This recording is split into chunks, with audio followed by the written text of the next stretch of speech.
Good afternoon, students. Today we cover 4.1 in the syllabus. You will see it's about occupational choices. We will cover the factors affecting the choice of occupation. We will look at wages, the differentiation between wage factors and non-wage factors that determine why you take up a job or not. And then we will discuss how wages and non-wage factors affecting your choice of occupation. First, we will look at what they are, and then we will look at how they affect you.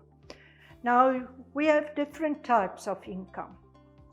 Now, the income that we can earn is income that you earn from being employed and doing a job, and somebody pay you for that.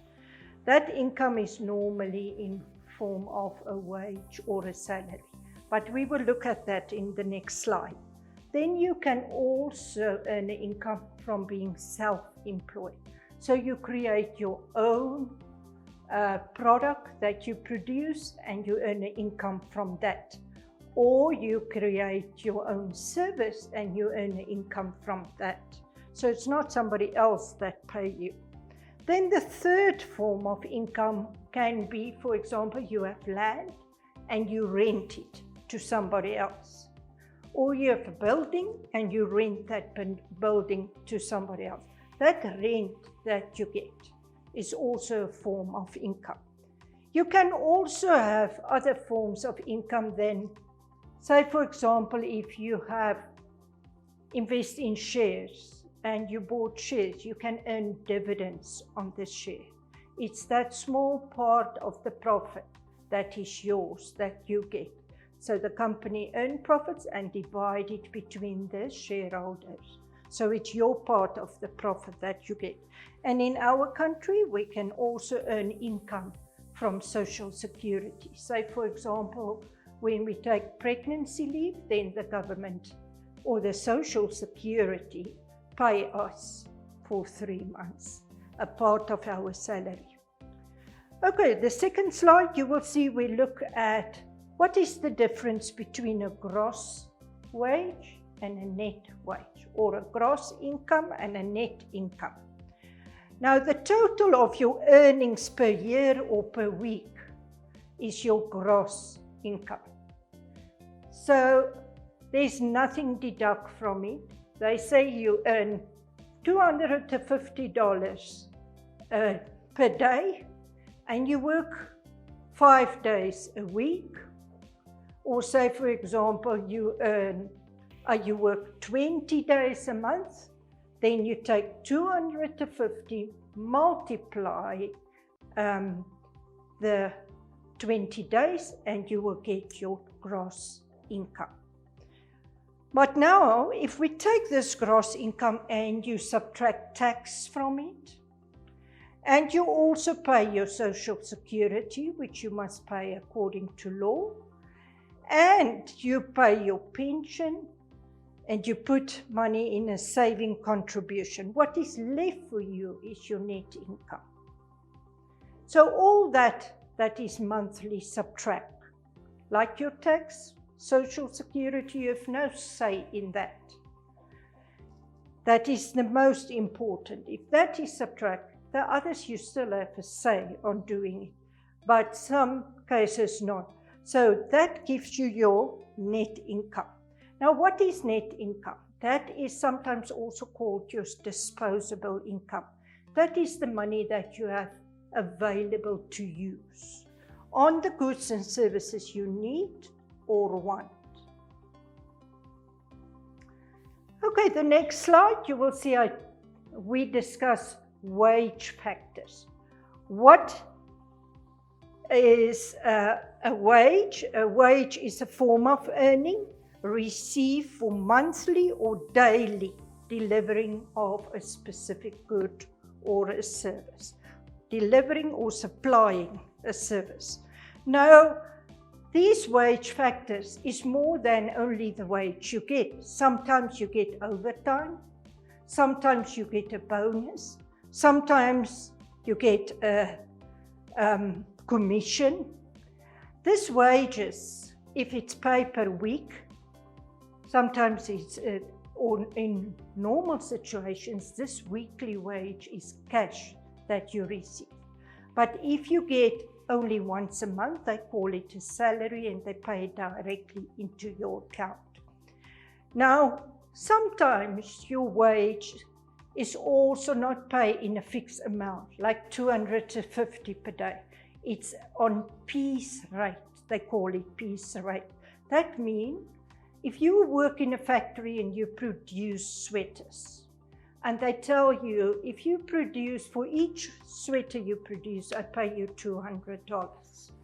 So that means, or let us do it easy, I pay you $100. So by the end of the week, you have produced 10 of that, so you get $1,000. So they pay you per piece that you have complete. Okay, then I already have mentioned the overtime, the bonuses, the commission.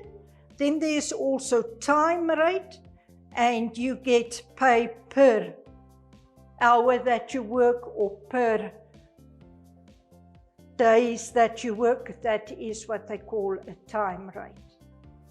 Okay, it's very important before we continue that you understand that a demand for labor is seen as a derived demand. I repeat it again and again, because the meaning of this is there must be first a demand for a good or a service before there will be a demand for labor. So while we have, this whole unit is about labor, we must just take it into consideration. There will be no demand for labor if there isn't a demand for the good or the service. Okay, now we have looked at wage factors. We will look at non-wage factors. Any factor that may influence you to take up a job other than a wage or a salary. That wage factors that we have just discussed. It may be the length of the holiday. So some people say, I am interested, or I think I must do teaching because they get a lot of holidays. So that perhaps encourage a person to, as a reason to choose a specific job. Promotion prospects, that you can easily climb the ladder, as they call it, improve from one stage to another. That can be. Qualifications required can influence you. I have the qualifications, I can apply for this job. Then training, that you have the training required, or that they provide you with training courses that can equip you in the future to apply for other jobs. The hours you work per week fit you, or it fit you that it is flexible hours, that you can do the job whenever it suits you. The quality of the working environment is for some people very important. You can nowadays see at big new companies, specifically IT companies, they very much look at the working environment, because they say it stimulates the creative side of the brain if the person is more relaxed and happy. Okay, and then is the work satisfying? Do you feel good? Do you feel you have achieved something? And then the distance and the time it takes to travel to work, that can influence you. This is really a nice job. I really want this job, but I can't take my car and drive every day to Occupational, say for example that. It's too stressful, I can't do it. So that prevents me, but that can also be something that encourage other people. Then you are interested in a job, you like it that it is a variety of tasks that you must do, not every day exactly the same. So here are all the factors that can also influence you that have nothing to do with wage and salaries. The last one, which is under the non-wage factors, is the fringe benefits.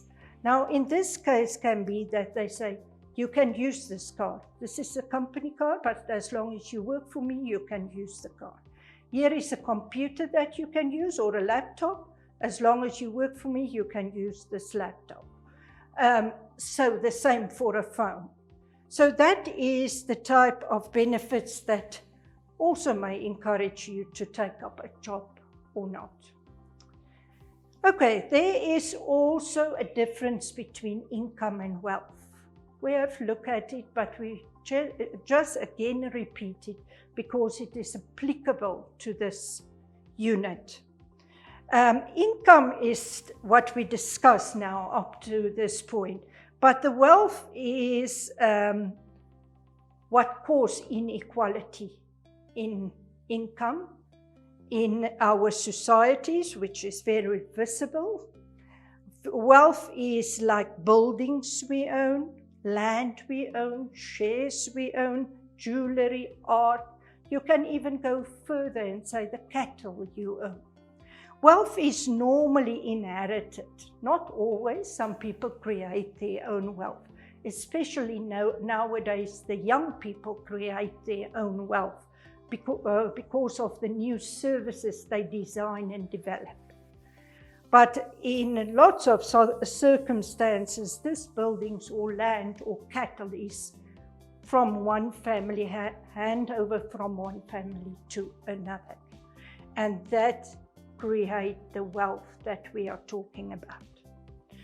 Okay, then there is also something that is very important. Sometimes they talk about money income, or just income, or nominal income. And that is the money value. If my income is 15,000 a month, if that is the amount on the check or on the pay slip, that is my nominal income. It's the money value. But if I talk about my real income, then if my salary were, say, 15 last year, and now it increased with 5%. For 2021, for example, from 2020, then that means my salary have increased with 5%. So now I must first go and ask myself, investigate and see what was the inflation over this period. And if the inflation were 8%, but my salary only increased with 3%, then my real income didn't really increase. What I can do with my money is 3% less than what I could do a year ago. And that is because my income have increased with less than the inflation. So how do you calculate this real income? You take your nominal income and you subtract the inflation from it to see what is really my income this year. Can I afford more or less than last year? Okay, you will see there is classwork. You choose an occupation, any occupation, and you start to summarize the reasons why you like this occupation. So you want to become a nurse, and you write down reasons. You like to help people.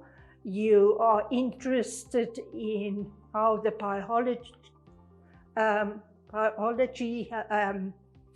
of a body work. You are interested in medicine, and that's why you choose this occupation. Another one can say, I want to be a mechanic. I like to work with machinery. I like to repair it. I like to see how I can change it and build it into something else, or build something else that can do the same. So that is, I have training in it.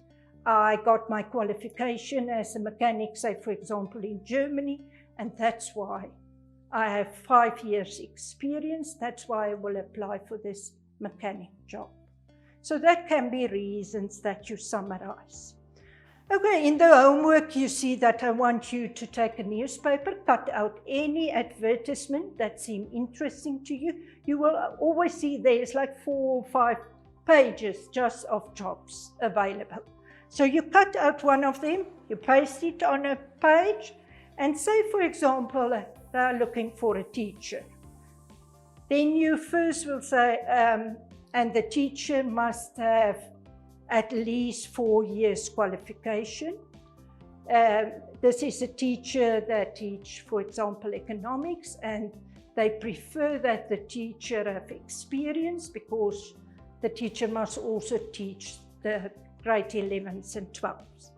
So in this case, you will write down that I have 4 years qualification, I have this amount of experience, and that I like to work with students. I like the interaction. I like how I can encourage them to achieve their goals. So I like the time that I must work. The salaries is good for me, the holidays is good for me, that I get training courses at the school that they pay, that I can improve my skills. That are all reasons why I will take up this job. So I want you to do exactly the same for this homework. This is all for today's lesson. So we have now covered 4.1.